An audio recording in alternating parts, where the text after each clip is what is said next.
Hello student, Dewangan जी के में आप सभी का स्वागत है।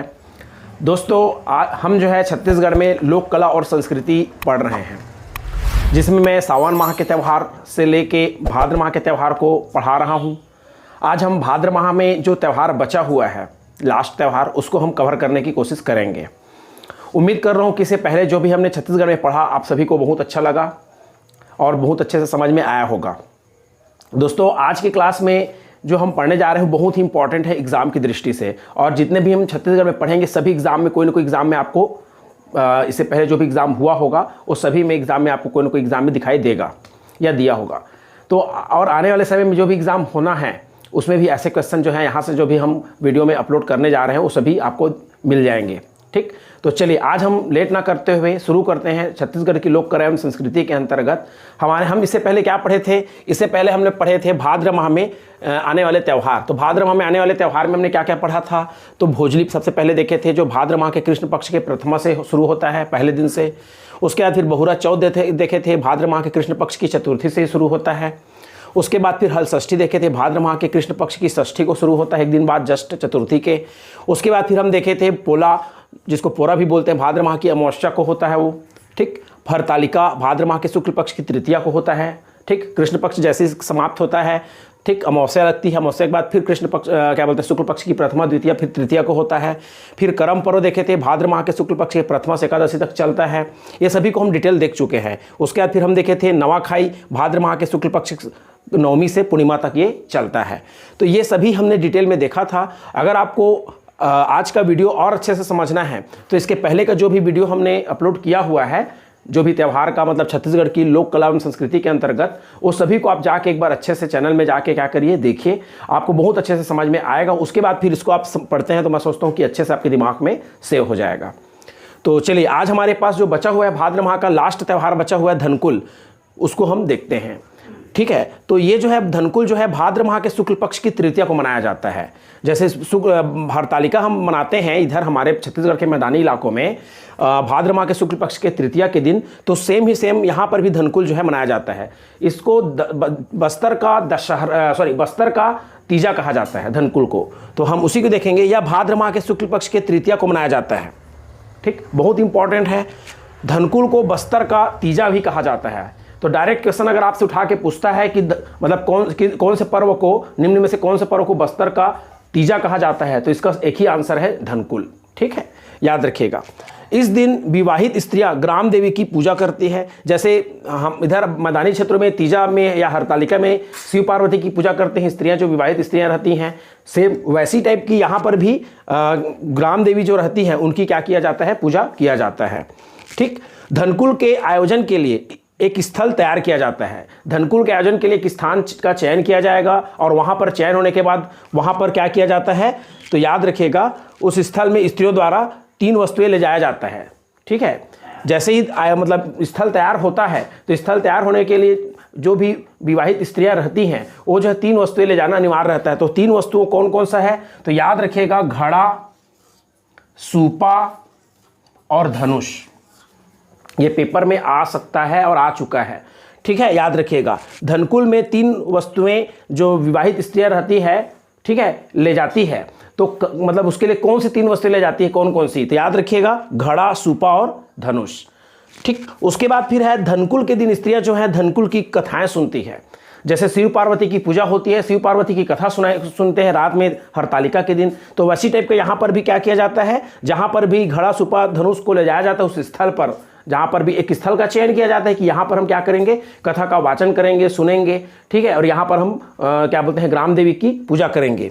ठीक, तो ये सभी चीज़ें वहाँ पर क्या होता है, उन लोग का पहले से डिसाइड रहता है। ठीक है, तो याद रखिएगा धनकुल के दिन स्त्रियाँ जो होती है धनकुल की कथाएं सुनती है, और यह कथाएं जो है पाठ गुरुमाएँ के द्वारा सुनाई जाती है। जो भी वहाँ पर गुरुमाएँ रहती है उनके द्वारा ये कथा क्या किया जाता है, सुनाई जाती है। और जो भी जो व्रत रखे रहती हैं मतलब स्त्रियाँ, वो जो है उस व्रत मतलब उस कथा को क्या करती है, उनके द्वारा सुनती हैं।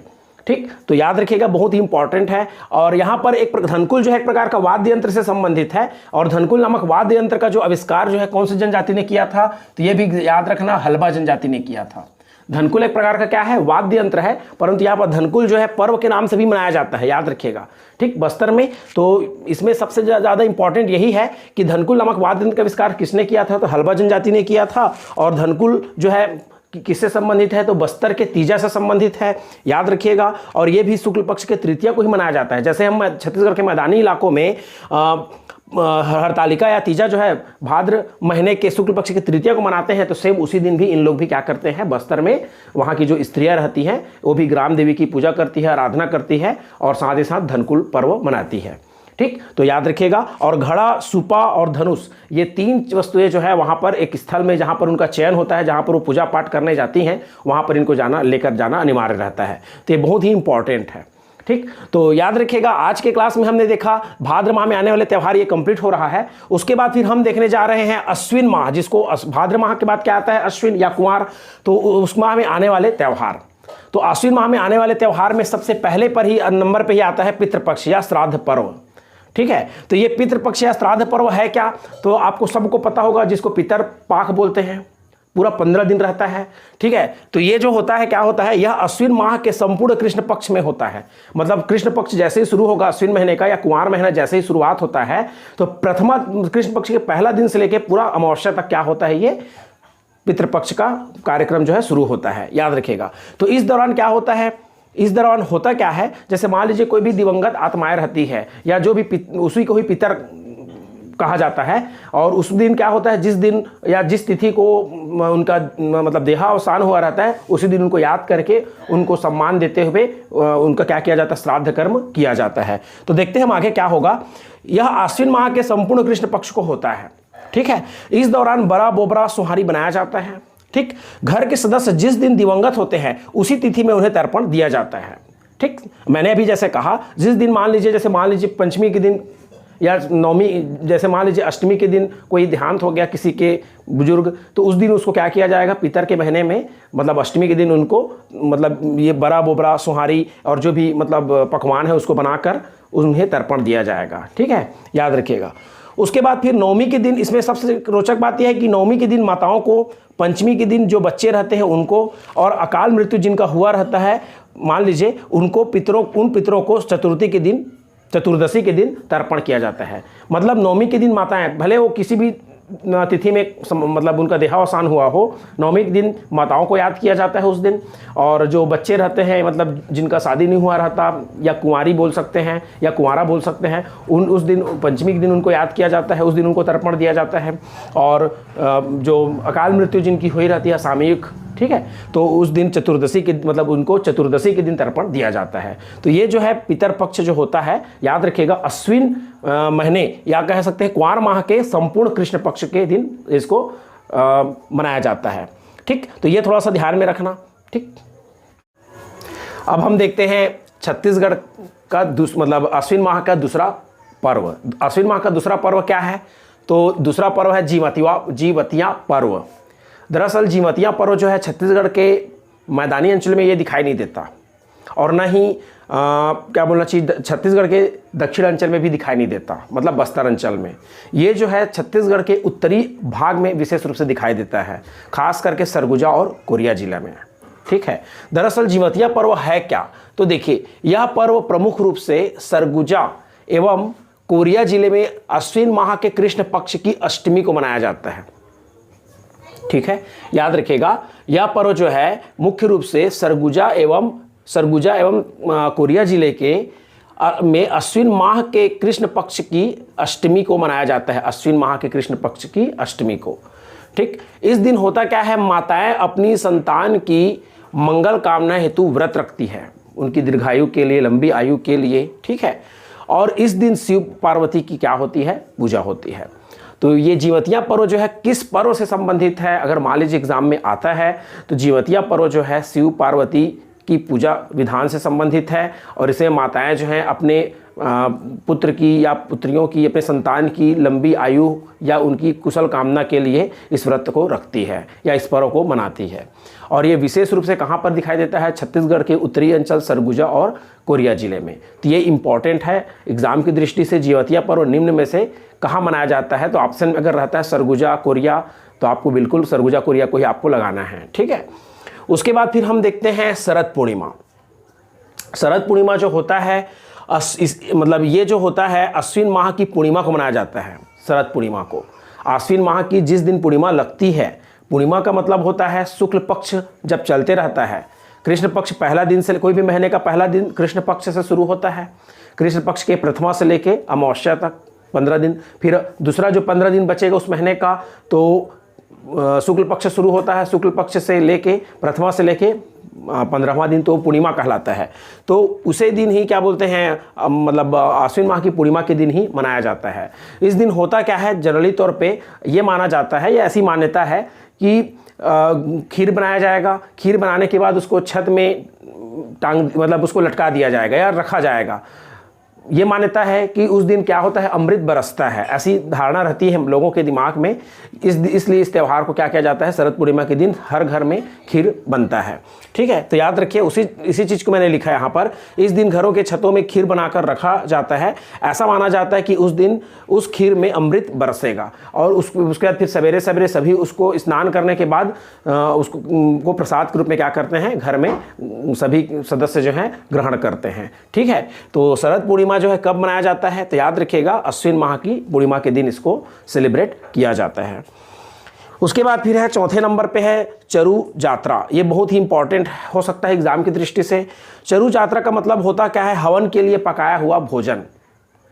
ठीक है, ये जो है मुख्य रूप से बस्तर में मनाया जाता है। ठीक है, ये जो है मुख्य रूप से बस्तर में मनाया जाता है।